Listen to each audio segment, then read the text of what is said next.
Okay, so here is a Blaze correspondent who is, as far as I can tell, is not being metaphorical here. I mean, we've talked about how some people say that milkshakes are a metaphor or somehow like a diagram or like an implication of assassination. I'm not quite sure that's the case. But I am down for some type of restricting who can get milkshakes. Maybe some type of background check when you go to McDonald's or something. It's going to be like buying whipped cream now. Right. You have to show ID. Yeah. I like milkshakes. But let's move from the metaphorical realm to the less metaphorical realm, and that is Blaze correspondent Lauren Chen is upset with Teen Vogue for railing against forced pregnancies. And most recently, and in my opinion, upsettingly, there is this piece as well. Just a few days ago, Teen Vogue released this article, which detailed how to get an abortion if you're a teen without your parents knowing. I honestly find it really, really hard to defend what the West has become sometimes. Just on principle, I think right now a crusade may be exactly what we need. All right. Well, let's just catch people caught up. Part of the news center. Can we put up the definition of the Crusades, just so that people can see exactly what we're talking about here? These were religious wars that took place in the first couple of hundred years of the new millennium, or the last millennium, and it was basically some Christian on Muslim action.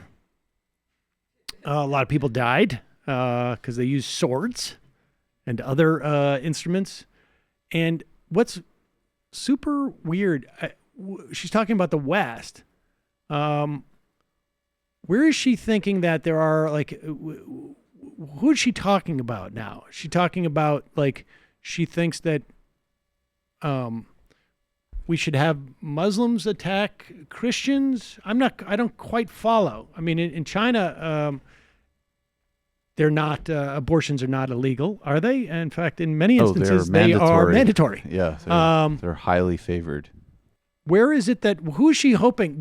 She's disappointed with the West. I mean, she's disappointed with just the world. They're legal in Iran. Well, they started really strong by killing all those Muslims, and now they've gone soft.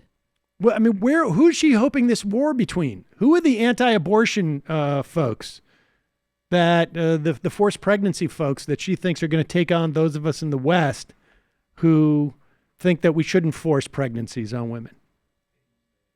I mean, who is it? Like, is it going to be literally the Vatican? Blaze membership? Just sounded good at the time. The Mug Club. Yeah,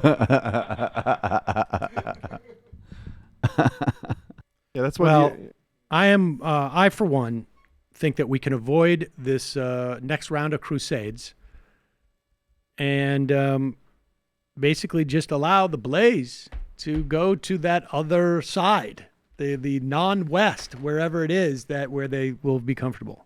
I'm happy to do that, but they're all looking for their own particular. Well, they want to restore the West to its original theocratic character as they understand it. That direction is going to be leaned on so heavily, I think, for the next couple of years. Oh, the monarchy? No, the West. It brings us all together. Everybody, when we say the West, that's going to get everybody on board, from our far right wing listeners to normal people. But she's saying that she has a problem with the West. But she's like, no, because you're letting it get soiled. Yeah, you've let the West get compromised. I see. We need a cleanse of the West, and because the West is getting tainted by a lot of ideas from. I mean, that's what happened. I don't know my monarchies, but I think the Spanish crown was like, look at what's happening to the West. We're letting too many Jews and Muslims here. Yeah. I think. Well, and that's also, by the way, there's a book. What's the guy's name who went to jail for illegal campaign contributions, who makes weird Obama documentaries? Dinesh D'Souza. Dinesh D'Souza wrote a book years ago where he suggested actually, and this would be more coherent, that what people in the United States should do is they should look to partner up with right-wing Muslims because they shared a backlash to gay people, essentially.